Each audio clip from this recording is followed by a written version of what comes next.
Hello, everybody, and welcome to another edition of The Extra Shift. I'm Chris, here as always with Brendan, and we kind of reverse jinxed the Oilers.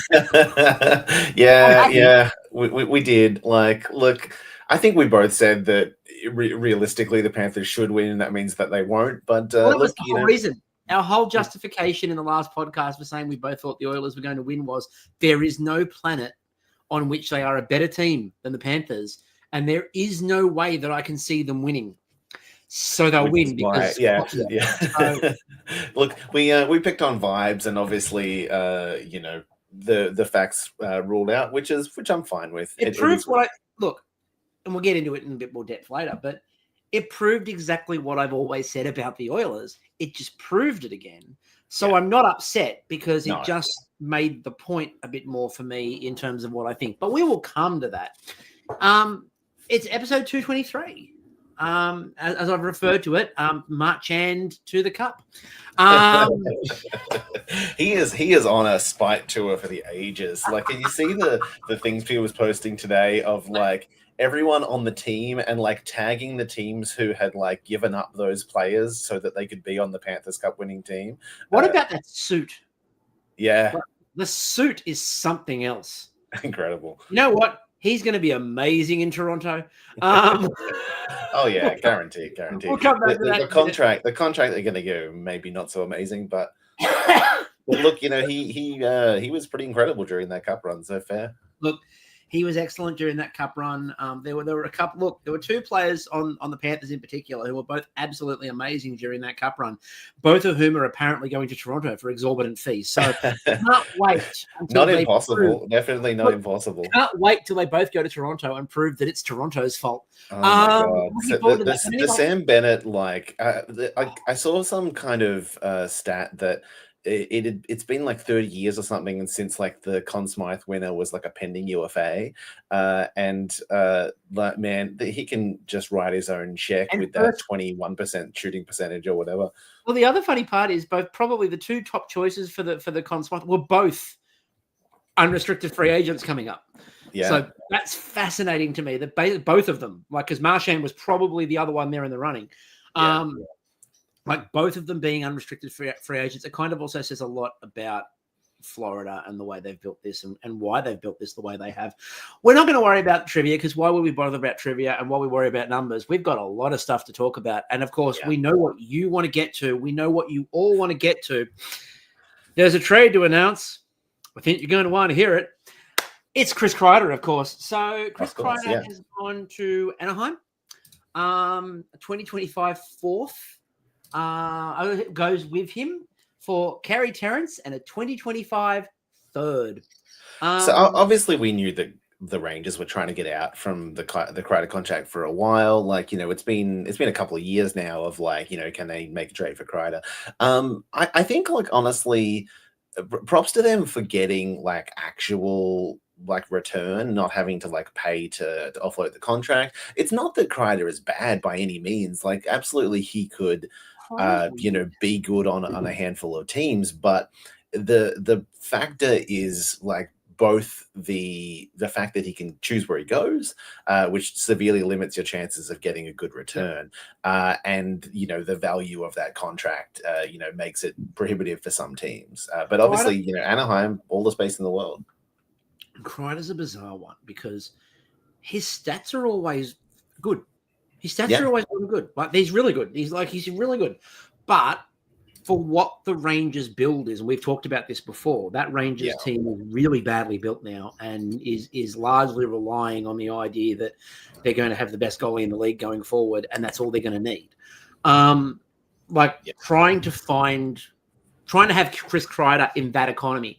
Which is ironic because like he's a good player for the way that they play, like the way the amount of shorthanded goals that he scores while the goalie's bailing out their team on the PK is nuts. But if I was the New York Rangers and I was looking for a player this offseason, Chris Kreider would be what I would identify. Yeah. But the way they've structured that contract and the way they've structured the other contracts means that's not particularly viable. So 2 years left at $6.5 million, which is probably a little bit too rich for how little money they have.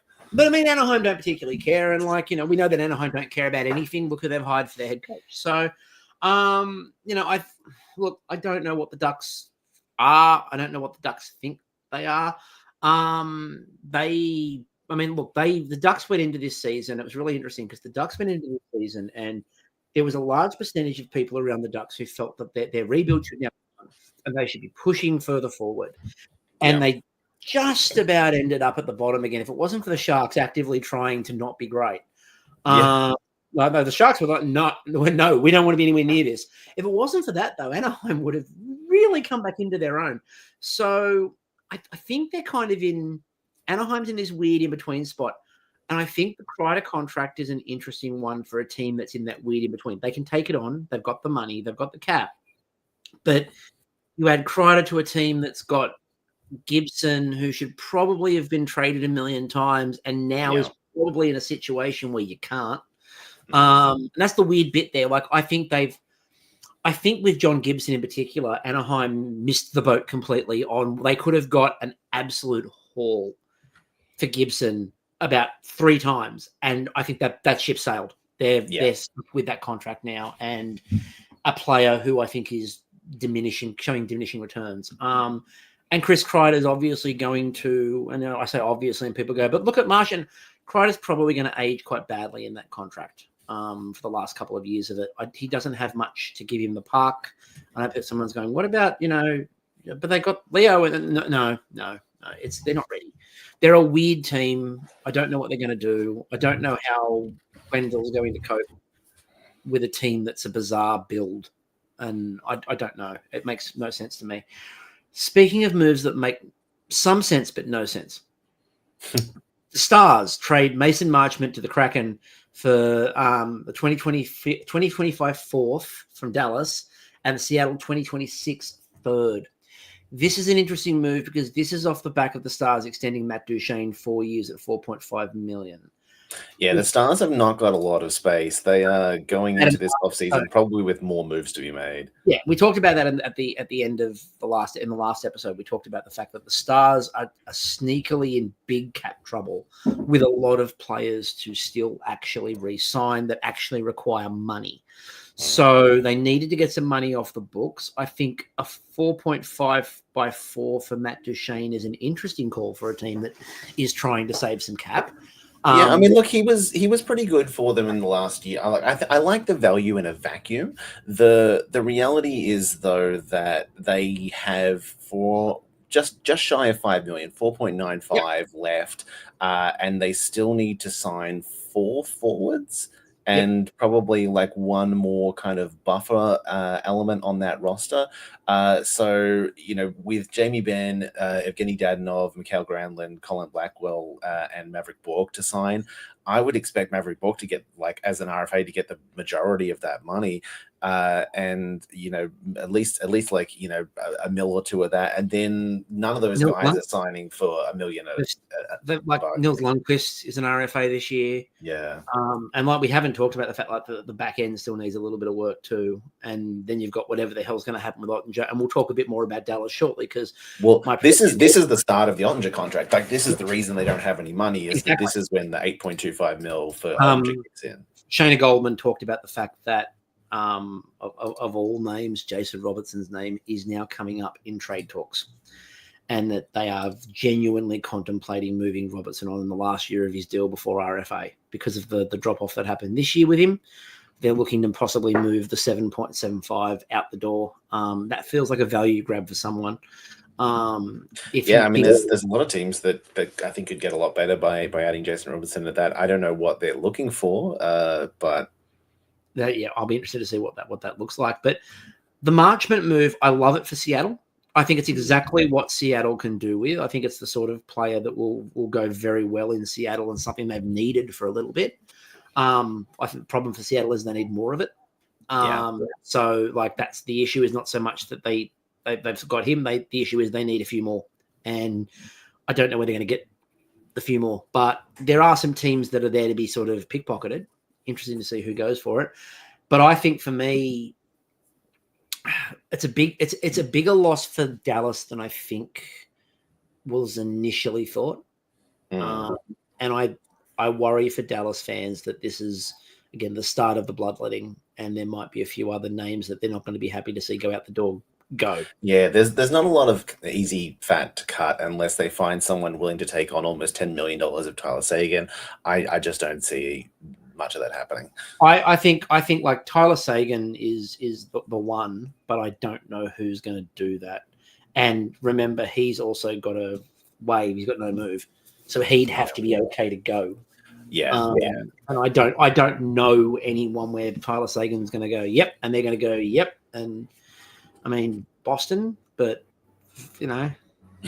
back where it all started. Back to Boston, because we all know that there's no hurt feelings there at all. No, none.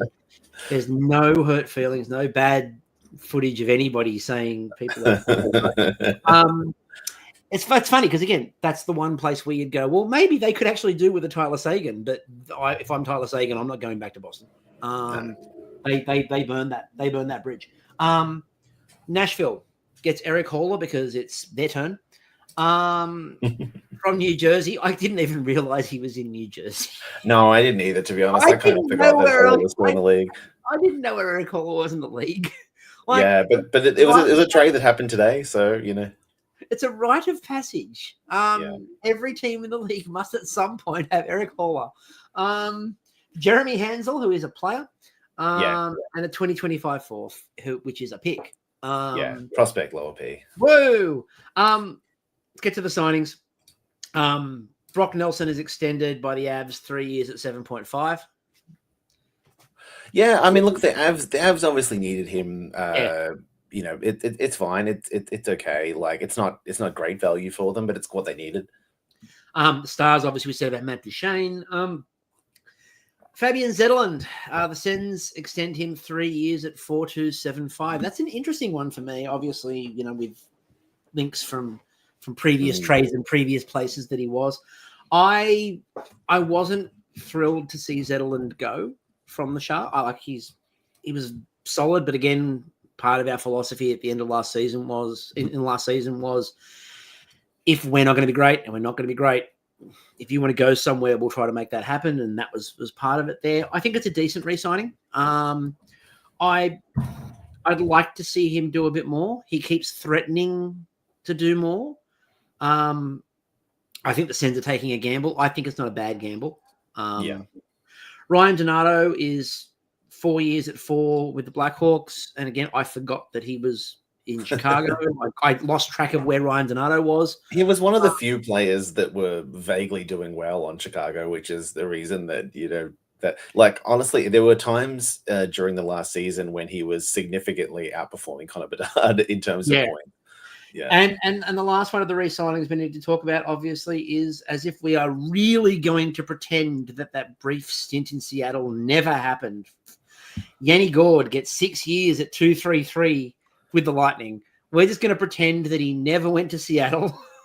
Yeah, I mean, look, the only thing for me, obviously, is this kind of, by the end of this contract, he's going to be 40. I don't know how many good years are on this contract. It might be 1 or 2. I think you're overestimating it at 1. It's not that it's a high cap hit or anything. I think the cap hit is reasonable, and I think that's why Tampa kept it low by giving him extra years. But the back half of that contract is, I can't imagine that he's playing for them in a significant capacity at 36 years old. Has a player done worse from a move than Yanni Gourde when he went to Seattle? Because it killed him. It absolutely killed him. Yeah. He went to Seattle, was not the same player when he went to Seattle, which is not a shock given that he wasn't surrounded by the Lightning, but then went back and continued to kind of not be anything. And I'm like, well, when you left, you were really wanted. If that's kind of it for most players on Seattle, though, not really being much of anything once they get there. Well, that's largely Seattle. Seattle is largely. I think it's that system. I don't think that there's any kind of. But we talked about this when it happened. That with the development and the coaching that they set up at the start felt old-fashioned. And not in a good way. It felt like that. It didn't feel like it was we're going back to either grit or toughness. It just felt like a club that was talking about modern hockey ethos, but hired a coach who would just bag skate people for the fun of it. And it feels a bit Bealing to me, like everyone just kind of plays equal minutes. We just roll the lines, and no one, even though this player, has a higher chance to score than this player or whatever, they'll both play like 12 minutes. Yep. Let's talk about the awards. I just want to say straight up, I really liked the way they did the awards this year. We don't have to sit through a really long ceremony where somebody pretends that they've watched hockey and tells jokes they don't understand because they were written by writers that have never watched hockey either. And then somebody goes down with a microphone and tries to vox pop hockey players until they realize that's a mistake because Connor McDavid doesn't speak. And you don't want Connor McDavid to speak. So I liked the way they did it this year. Like, I wasn't necessarily there for the Hellebuck winning the Hart, although I understood it. But I did like the way they did that, where they, gave him the Vesna on he's just come off the boat, and then they bring the Hart out, and his only comment was, "It's bigger than I thought." I thought that was all really good. The only other thing I hated about the awards, obviously, is justice for Macklin. But look, the fact that he came third in rookie voting, I don't care. I just the revenge tour is going to be glorious. Look, it was tough. Like with the kind of season that Lane Hudson put up in terms of like historical precedents, it was tough for anyone else after that point. Like just the consistency of points that he was putting up in the minutes that he was playing. Yeah, but Dustin Wolf. Yeah, I don't know about Dustin Wolf as too. That's the one where I was just like, I probably wouldn't have put it that. Like Dustin Wolf, like this. A lot of people spend a lot of time complaining about the bias in terms of the anti-Canadian. There's anti-Canadian. There's a very pro-Canadian bias in there because a goalie from Calgary. Come on, come on. That's ridiculous. Anyway. Look, Macklin Celebrini will be amazing for years and years and years to come, and I'm going to suggest that Dustin Wolf will be traded for a fourth in about 3 years. Watch this space. Mark this comment right down right now. Anyway, any other thoughts on the awards apart from? I did see a little bit of. I did see a little bit of footage when they gave Spencer Carberry the Jack Adams, which was nice. Yeah, he was doing an interview, and his family came out with it, and it was a nice kind of surprise and everything. That that was fair. I don't think though there were a lot of like kind of surprises amongst all of the the winners. A lot of them were the kind of ones that we expected. The Kopitar getting the Bing was hilarious because it was just literally he was out playing golf. Yeah. And like he's just out for 9 holes of golf back home, and his family just walk out on the green with the lady Bing, and he just goes, "Oh, cool." And then they show him in the clubhouse having a drink, going, "Oh yeah, that's great." Yeah. I mean, obviously, we knew like Barkov was going to win the Selke.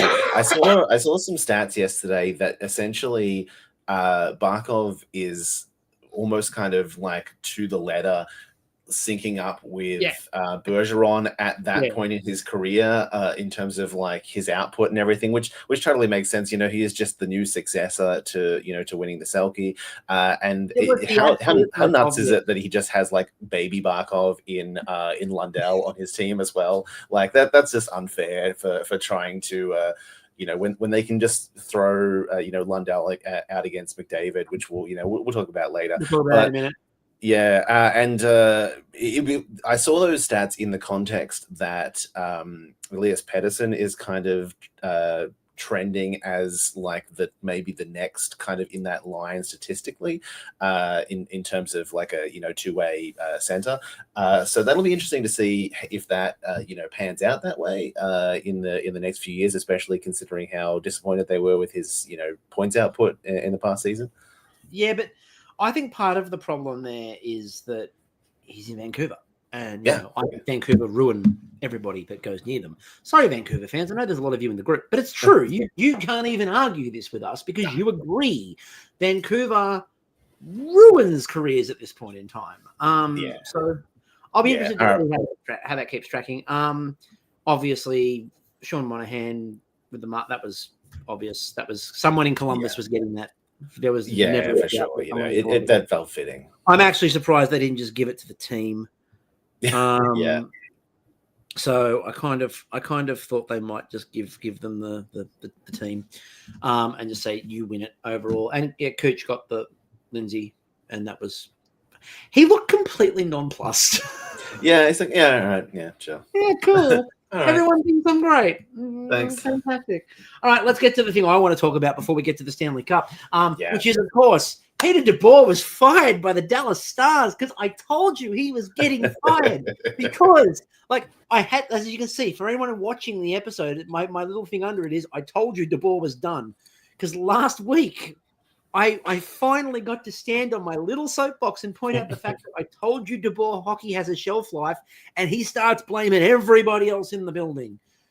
Sure enough, they waited, and then he knew. Like we knew. Like he knew that this was it. Like, I'll be interested to see what they do because I think Dallas is weird because it's not particularly built for DeBoer hockey. Like they've got like fast players. Well, for the moment, we'll see what's left of that team once they finish this offseason. And I'm like, no, they might trade Jason Robertson because apparently his name's been coming up in trade conversations because that makes sense. So, but in terms of what they're going to do, I worry they're going to do another retread. There's a lot of interesting sort of hot takes. Interestingly enough, there hasn't been that many people linked to the job.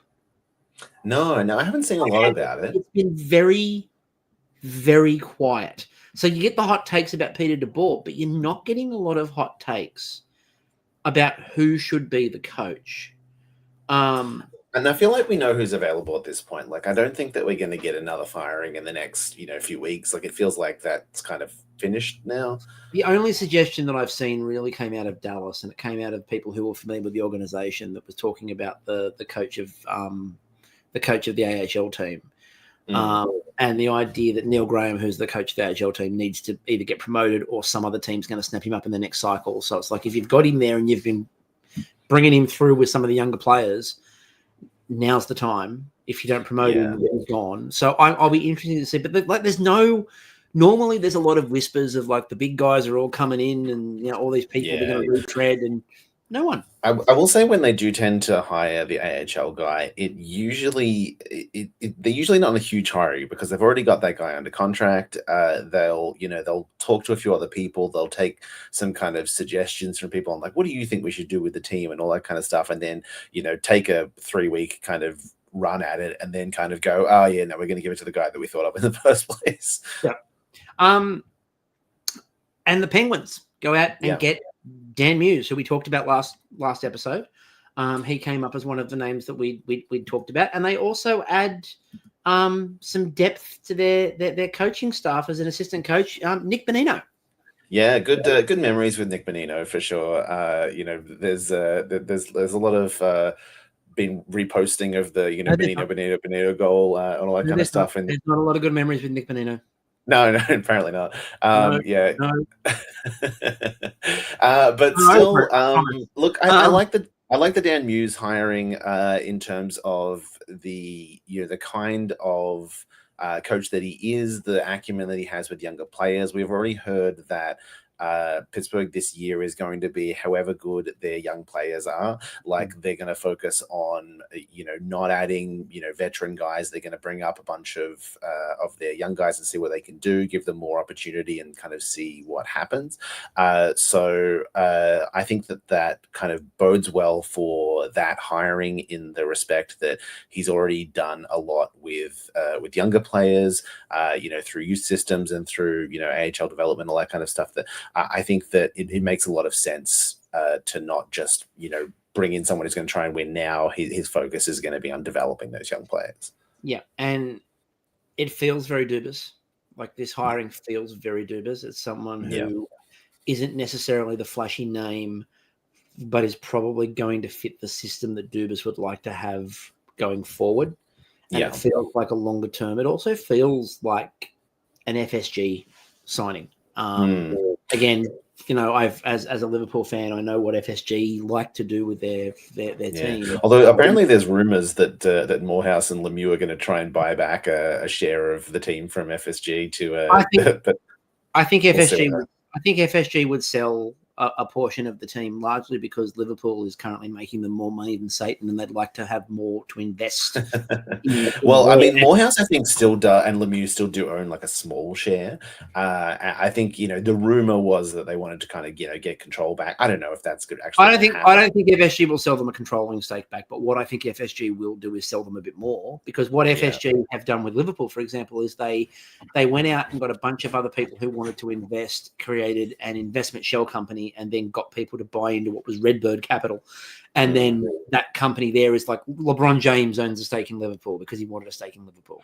So he's got a stake through Redbird. So what they do is they use the investment arm as extra injection of funds. You own a stake.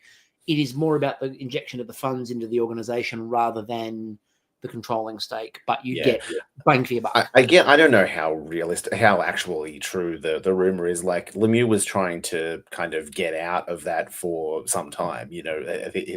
Before Mario would go back. Yeah, I mean, I think that he changed his tune after they there were rumors originally that he wanted to sell before like 2014-ish or whatever, before they won. And then when they won, it's like, oh, actually no, I'm this is fun again. I'm going to hang around for a little bit longer. And then eventually kind of went, all right, this is fine. I'm going to finally retire now. Clearly he's bored, but I don't know that he actually cares enough to like get back into managing anything. Oh, yeah, look, I don't think so either. Also, and it's very rare that we ever do any form of admin out loud, and we would never do any form of admin out loud that was disapproving. However, I do want to just say, as Brendan and myself are both admins at the Australian NHL fans page, we've had a member request come into the Australian NHL fan page, and I'm thrilled and I'm honoured because the request is from Connor McDavid, private. Oh, so I just saw this. Yeah. You know that it's real because it's his private account. It's written on the account. It's Connor McDavid private, and McDavid has a space in it, which it always does. That's how you know it's real, because David. It's two middle name Mick, last name David. middle name Mick. Last name David. Yeah, I'm going to decline that one while we do that. I've blocked it. Bad luck. I did it. I got there. Fantastic. No, I had to add that bit in there because I thought that everyone liked a bit of a peek behind the curtain at the fun. Yeah, the glamorous life of the admins of the NFL. Glamorous days. Let's move into the play news now. So Roman Yossi has been diagnosed with POTS, postural tachycardia syndrome, which he believes he got after a Sam Bennett hit earlier this year. Not ideal. Plans to return to playing next season with a treatment plan in place. Anytime you've got tachycardia or any of those, that's scary. Yeah, it's a bit tough. I mean, especially considering, in the last couple of years, he won, he was the best defenseman in the league. And then obviously, took a bit of a step back in the last couple of years and everything, but really at the kind of still relatively the top of his game. It's unfortunate to really limit him in his playing. I don't know what he's going to be when he comes back. Obviously he missed a significant amount of time. Whether or not he can still play at that same level is. And I mean, the number of players in different sports we've had, obviously, with like heart problems that have like really come out, and obviously the big one was the Damar Hamlin in the NFL with the hit and the heart stopping on the field. And we've had a few. There's been a few where you've had ice hockey players talk about it. You've had a few in the NFL. You've had a few, but there's been baseball. Like it's everywhere at the moment in terms of those sorts of conditions. A lot of it coming from more of the impact sports, though, because of that. Yeah. And like I said, the Damar Hamlin one was literally a case of his heart stopped because the hit happened to time just on the wrong rhythm and it interrupted rhythm, and that was what did it. So like it's just really tricky. The other one is TJ Oshie, who announced his retirement from hockey as well, which, it's fair enough given at the point of his career that he was at, that not really a massive shock to me. No, I like that he got to do it at the, the kind of place where the Capitals celebrated the cup win and everything, but went out on a little bit of a high to a crowd and everything. So, look, that was a nice kind of little, end to that career. I'm not sure what he plans to do, in the future or whatever, but I don't know if I think that he's probably already in like the USA Hockey Hall of Fame. I don't think that he ever kind of maybe reached the peak that would kind of get him consideration for much else. But there was, I think that maybe the one kind of big TGOshi memory I have is that shootout that he won like single-handedly in the international competition because they're allowed to just keep sending the same shooter out over and over again. Yeah, that was just send him again. Send him again. Yeah. Well, he kept scoring, just fucking keep sending him. I do remember when that happened. I actually had to go back and check the rules. I'm like, how is he allowed to do that? Yeah. The WHF rules, you just like, I think once you go past the 3 shooters from memory, then you can just send whoever you want. You don't have to go through the whole team like the NHL. Team USA and Nagano 98 are currently going, really? You can do that? Yeah. Anyway, Team Canada, sorry, with no regrets. All right, so let's get to the Cup. So the Panthers obviously defeat the Oilers in 6 games. 5th team over the past 35 years to win back-to-back Stanley Cups. What I found really fascinating about this was after games 1 and 2, media were going, this is going to be the greatest and closest Stanley Cup final we have ever had. And then Florida went, nah, we're good. Well, I mean, yeah, the first few games, it kind of felt like, great. Yeah, it kind of felt at least like, oh, this is going to be a barn burner. Like, this is going to be, some team goes up by 5 and you think like it's over, and then the other team scores a bunch, and then it, ends up really close and stuff, which happened, a couple of times. The first 2 games of the season of the series went to overtime. It was going to be like, oh, you can't rule anyone out. But I don't know that Florida ever felt like they weren't in control of it. Like, even the games where the Oilers came back and won, like it felt like they were the team with kind of the lean on the better side of play. The Oilers only won overtime games. Yeah. They only managed. They did that almost entirely with comebacks. Like, they were like 3 goals down, I think, in both games, and then came back and managed to squeeze it out. They didn't beat the Panthers in regulation.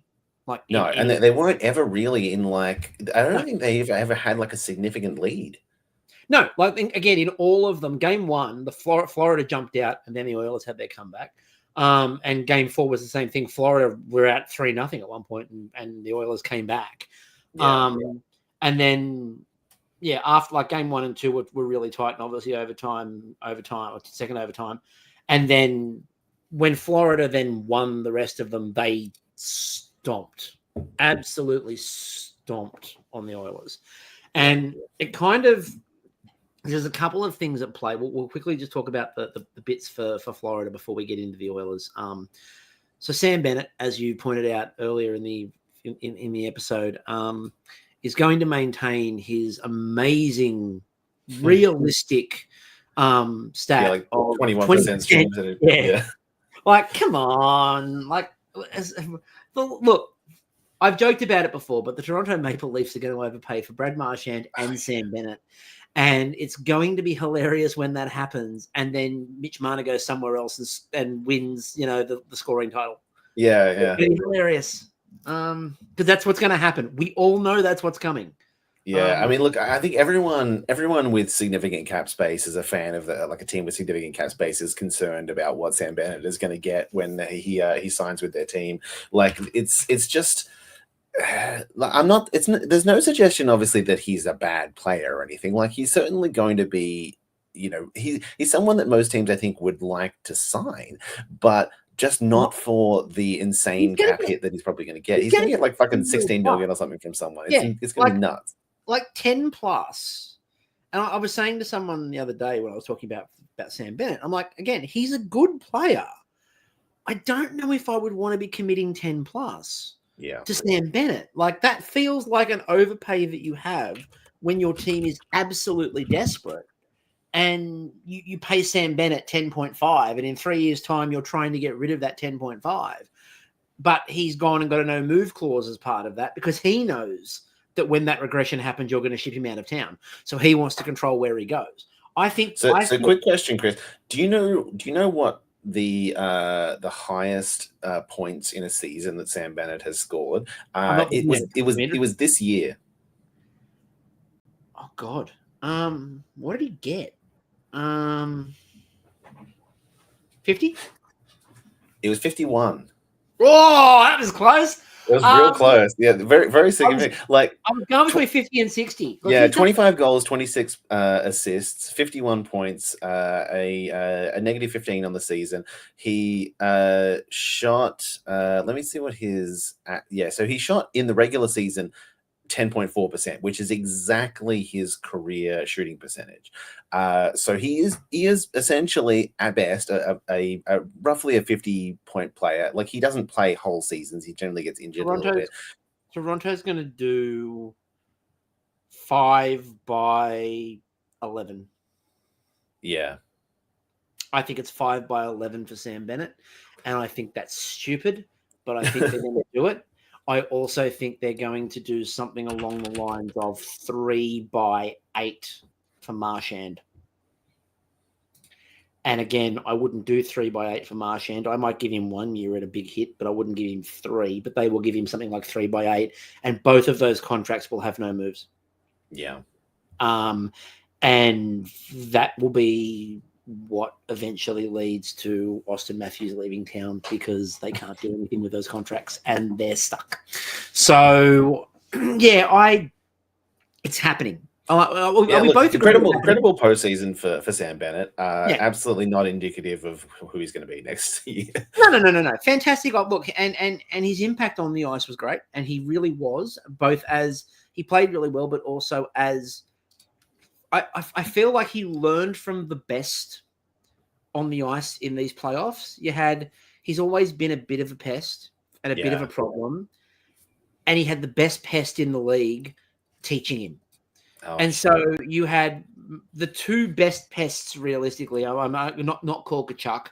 And you're not even including the fact that they also have a Kachuk on that team. Exactly. Like, come on, this is just yeah. Like, it was great. What I think Marchand really loved about this playoffs was that he didn't have to do it all himself. They could rotate which one of them did it. Yeah. So it actually made it harder for anyone to go to the box because they just rotated. Marchand would go out. But although, actually, interestingly, in this series, Marchand didn't even need to do that much. He played rookie.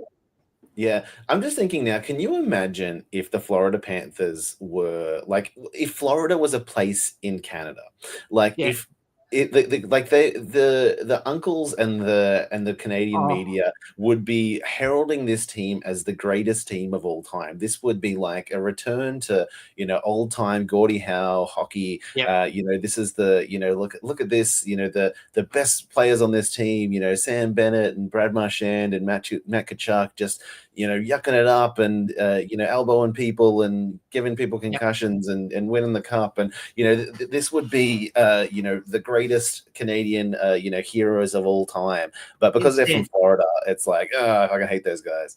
Instead, in Toronto, they're still crying about the fact that they would have won that series had Sam Bennett not killed their goalie. And I'm, by the way, I'm still not convinced, even though they're like, no, it wasn't the puck to the head that caused the concussion. It was Sam Bennett. I think the Sam Bennett made it worse, but I am thoroughly convinced that it was the puck to the head that caused the concussion in the first place. He shakes it off. It's very much that. But anyway, let's get into my favorite part of the Stanley Cup final, shall we? Losers! You're all losers! I told you this roster still sucks. I told you this roster was badly built. I told you Evander Kane was a waste of everybody's time. And once again, the Edmonton Oilers prove that they do not know how to construct a roster outside of 2 players. And by the way, it's one of the worst series I think I've ever seen Connor McDavid have. And to be blunt, it was kind of Florida's doing. It wasn't the Florida just had a player to put on him. Yeah, that's it. Look, he either had to deal with Barkov or Lundell on the ice at all times. That's a tough thing to overcome, and especially when I know a lot of people are going to complain about us pointing at the goaltending, which was fucking abysmal. No, it was horrible. Yeah, it was, statistically some of the worst postseason goaltending of like the last 30 years. But and go, oh, well, Stuart Skinner can't score the goals as well. They didn't score enough goals or whatever. But like, there is also something that happens when you can't trust your goalie, that your skaters have to play differently. Like I think that if Stuart Skinner was playing like out of his mind and, playing as a 920 goalie, whatever, making a bunch of saves, saving a bunch of things that should have gone in, that team also probably takes a few more chances, and maybe, McDavid is freed up a little bit more to, take some risks and things like that as well. Look, I don't know if that's going to be enough to overcome, Florida, which were, an incredible team in the series, but it certainly helps. Like if you have like a 889, it was what Stuart's going to finish the postseason on, and giving up some of the incredibly softest goals in a cup losing effort, you just can't win with that. Regardless, even if they scored 3 more goals in that game, they still weren't winning it. I went down on Puckpedia. I was having a look at all the contracts and stuff like that they've got. And I'm scrolling down and I looked at Stuart Skinner and it goes age 26, catches left. And for half a second, I thought catches. No. Like that goal, I sent after the game 6, I sent Brendan the video of that goal, the third one, I sent it to him. And all I said was, I can't stress this enough. Yikes. Because, and they say on the commentary, everybody on the ice expects Stuart Skinner to catch the one that is just lofted at him with no one around. Lofted at him from the blue line. And for some reason, he bats it down to the 2 players standing in front of the goal. I don't understand what he was doing. Like, if like, this is where you need Peter DeBoer to throw his goalie under a bus. Like, this is where it's justified. Because, like, it was really interesting because I have a friend who will be watching this. Hi, Brian. How are you going? Lives in Canada, massive Oilers fan. And all series, all of the playoffs, he was sending me messages like, there we go. Where's some applause for those Oilers? Because he knows. And he's like, he watches, where's the applause for those Oilers? You got to give it to those Oilers. And he even commented the last episode that we said nice things about the Oilers. And I haven't been responding to him. And I responded to him today, and all I said in my message was, I was just waiting for Stuart Skinner to turn back into the pumpkin like I knew he would. And bingo. And his response was, it was more Darnell Nurse's fault. And it's really interesting in the post-mortem who's copping the blame in Edmonton. There's a lot of people unhappy with Darnell Nurse and feeling like that's an absolute waste of money. And, I mean, yeah, but...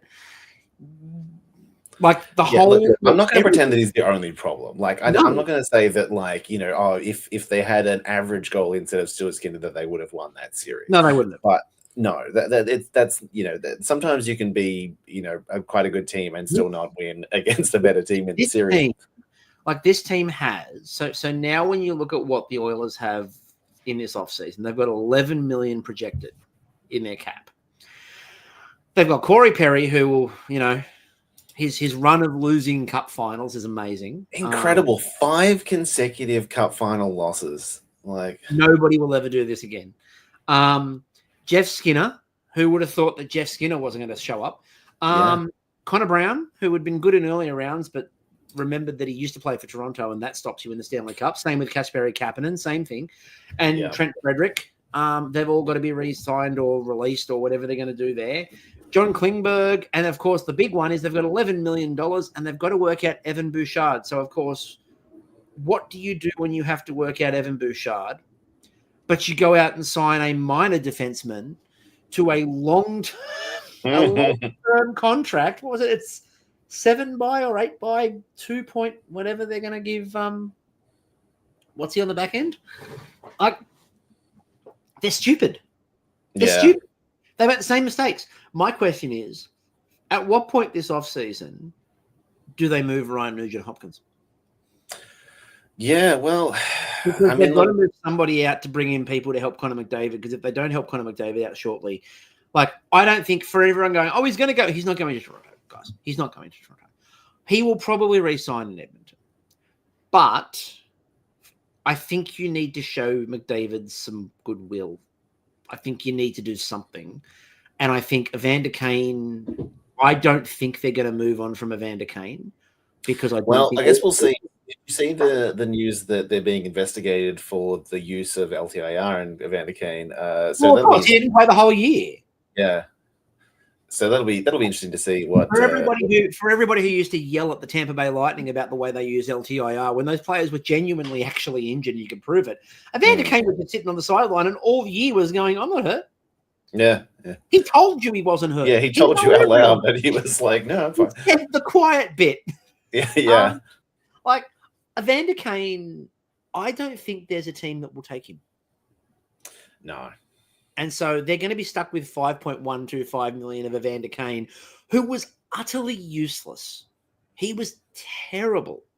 Ryan Nugent-Hopkins, I think the problem is now a luxury that they can't afford. Yeah, I mean, like, unfortunately for him, obviously had a broken hand. I don't know how long that's going to keep him out for with recovery and everything. Can we also say the other quiet bit out loud here? Because I think we need to. Zach Hyman, 33. Evander Kane, 33. Ryan Nugent-Hopkins, 32. Victor Arvidsson, 32. Adam Henrique, 35. Matthias Janmark, 32. David Tomsek is a sprightly 29. And then Draisaitl at 29. McDavid at 28, which is terrifying when you think about it. Can I just say, I feel like I know a lot of players in the NHL. I don't know that I've ever seen David Tomasek's name before recently. I have seen it, but not for a while. Yeah. And then we go to the defense. It gets better. Darnell Nurse, 30. Yeah. Matthias Ekholm, 35. Wallman, who all this, the young, hot defenseman in Jake Wallman they got from the Sharks, is 29. Brett Kulak is 31. He feels 40. Troy Stetcher is 31. Klingberg is obviously 32. And again, we didn't even really talk about the fact that those other ones they've got to re-sign. They're trying to re-sign those sprightly youngsters for the 40-year-old Corey Perry, a 33-year-old Jeff Skinner who feels 90, and a 31-year-old Connor Brown. Connor Brown is 31. Yeah. Look, it's tough because, this isn't a young team anymore, and it's not a young Connor McDavid. Like, and there's nothing in the roster. There's nothing in the depth. Yeah, and there's nothing this is nothing against anything that McDavid and Draisaitl have done. No. But we are at the point now where legitimately their best years have literally already been wasted. Like, they are not 23, 25, 27 anymore. Like, they are both in the next year or two going into their 30s. And this team is not really in a great position to run it back. And rightly so, Toronto are absolutely pilloried for their management and their cap management of their stars and wasting years. Rightly so, right? They can definitely be pilloried. But the Oilers have done one of the worst jobs around the best 1-2 punch in the league. Yeah. Like, no other organization, I would argue, would fumble. And again, people go, well, Toronto have had Matthews and Marner. No. McDavid and Draisaitl are the best 1-2 punch in the league. It's not close. And no other organization, I think, could have wasted those two players the way that Edmonton has wasted those two players. My frustration about the Oilers, I've said this a few times, nobody seems to listen because they know I just delight in them sucking. But my frustration with the Oilers is you have the two best players in the league. You have a 1-2 punch that should be absolutely racking up the cups. What the hell are you doing? And what the hell are you going to do when Connor McDavid's contract is up in 12 months' time? You've got to work out how much you sign him for. He's going to be expected to take the haircut to fit people under the cap. Right? They're going to expect him to take a haircut. But he took a haircut on the last contract to do that. And what did they repay him with? Like, you could argue that this is the best team that the Oilers have had in the entirety of Connor McDavid's career. And it's still not that great. So here's the problem. Austin Matthews is on 13.2. Draisaitl is 14. Yeah. Connor McDavid needs to start with 14. At least. It At needs least. to. It'll be more. It should be more. It can't be anything short of 14.25, and that would be a ridiculous discount that he would be giving. Yeah. That's at least a $2 to $3 million discount on what he should be getting. I would suggest a fair hair. If he wants to take a haircut, a fair haircut is 15. Yeah. But that would mean you would have almost 30 million in two players. Yeah. And then they're worth it, but like the rest of the roster is not that much to write home about. I think part of the issue is I think they've been waiting for all of those bad contracts to disappear off the books. The problem is they all disappear at 26, 27. They're all gone. Yeah. But by that point, you've got a 30-year-old Draisaitl and a 29-year-old turning 30, Connor McDavid. So what are you going to do with that? Like, how are you going to cope with that? I would be worried as an Oilers fan because I just don't see what the Oilers are going to be able to do here that's going to help those two. Because you've given them, again, Zach Hyman is in the waning part, and people are going, he's been good. No, he's been waning this year. He wasn't as good as he was last year. He's 33. I mean, look, he's 33, yeah. He's 33, turning 34. He's not going to have a career renaissance. Evander Kane was always a stupid contract. And apart from the fact that I just don't like the person, it was always a dumb contract. Ryan Nugent-Hopkins is reliable, and on its own isolated, 5.125 for Ryan Nugent-Hopkins is fantastic. Absolutely brilliant value. But when you're trying to squeeze every penny, and what you're actually doing is spending a grand total of $3.6 million on two goalies, and when you get to the playoffs, you don't get a save from anybody. Yeah, I mean, look, obviously that's cheap, but it's also not great value as well. Like, I think they've taken the Oilers. I think have taken this idea, which we hear about a lot, of all you need is like league average goaltending. No. They need better. They need better than that. I mean, possibly, but they didn't even get league average goaltending from either of those guys. No, I mean, look, like Stuart Skinner, 889, 2.99 goals against. Like, horrible. I don't know how you fix this. And I think the problem is they're now on to, we're at the third general manager with the McDavid's had. Yeah. And obviously we went out and decided to make the most unpopular hire we could make. Because we thought that might work because he's built cups before, but he had like the ability to like draft a bunch of young talent in Chicago. He doesn't have that ability in Edmonton. I mean, I think the sad thing, the sad thing about it to me is that, as you said, Connor McDavid will probably re-sign with this team, and he really fucking shouldn't. Like, it's sad that it's the kind of person that he is, and it's the kind of reality of the way that the NHL is, that the odds are that he will probably sign with this team. He will probably take less than he's worth. With the expectation that they will, use that cap space to surround him with players and they'll have another run at the cup because they got so close and everything.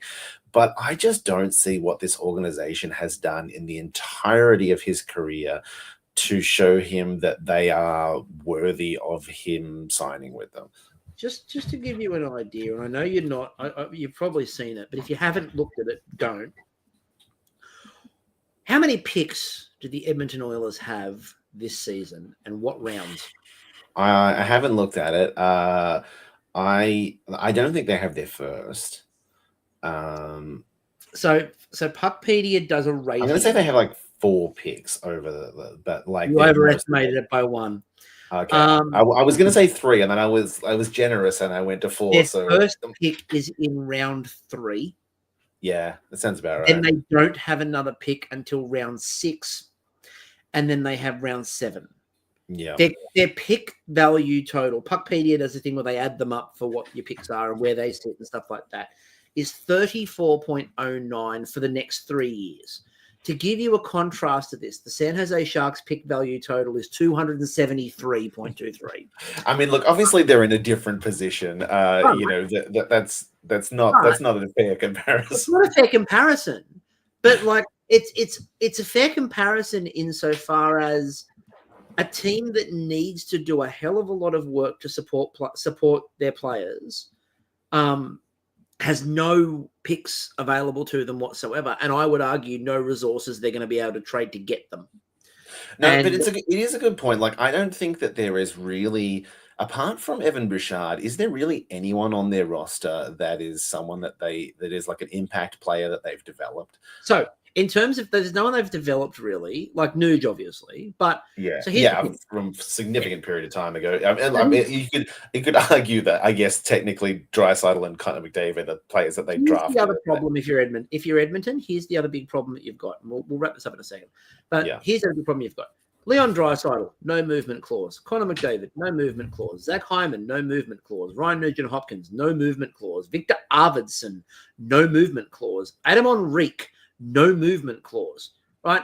All of their players in that top bit, except for Evander Kane and Matthias Janmark, have no moves. Like no moves, not limited trades, no moves. Evander Kane, and the other two, Kane is a 16-team list, and Janmark's a 10-team list. How does Janmark get a 10? I guess it probably shaved 100,000 off the contract value. So realistically, if you were looking to move somebody, there's no one really to move. Like, are you going to find a team that's going to come and take Stuart Skinner off your hands? Are you going to find someone that's going to want the 1 year of Jake Wallman? Or I think that you could. I think that you can trade 1 year of Stuart Skinner to a team that doesn't want to compete. Yeah, but you're not going to get anything big for it. No. You may have to pay them. You may have to even just pay them a fourth or whatever to take that player. But I don't know who they're signing that's in free agency that's going to get better. Like there's also that. The Edmonton Oilers basically have to triple down at this point and try to find veteran, cheap players that can get them over the line for a cup. Yeah. And that is nigh on impossible. I think there's a lot of people who are just bullish on the Oilers because it's the Oilers, and B, it's McDavid and Draisaitl. I don't see how it works. I just don't. And it's not me being nasty or malicious. If you are an Oilers fan, in the comments in the video, please tell us how this will work apart from those two players, because I can't find it. I can't see it. We should finish up with the Panthers, and let's just finish up with the Panthers. They're drunk. They are drunk as shit, and well deserved. They've got players that are all going to be leaving them. They don't have like cap. They don't care. They're back-to-back Stanley Cup champions. The Panthers could not care less what's going to happen at this point in time. They're going to lose Sam Bennett. They're going to lose Brad Marchand. And stuff. And to be blunt, I don't think they care. I think they feel like they've got enough in the team that those two won't cripple them, and they can probably go out and get somebody else to fill the Sam Bennett hole that's not going to cost what Sam Bennett's going to cost. And Marchand was found money. So, that's the Panthers are fine. That's going to do us. I think our next podcast is probably the draft. Yeah, it's not too far off now. No, we're almost there. We are almost at San Jose's favorite time of the year. So the Sharks will be drafting, second, obviously. Thank you very much, Draft Lottery. We will be back around the draft. We'll keep you all posted on that. But thank you very much, everyone, for joining. Thank you very much for everyone for watching. If you like it, please share the episode around. Please comment. Please subscribe to us on YouTube. We get a lot of really good people commenting later on. We'll catch you all later.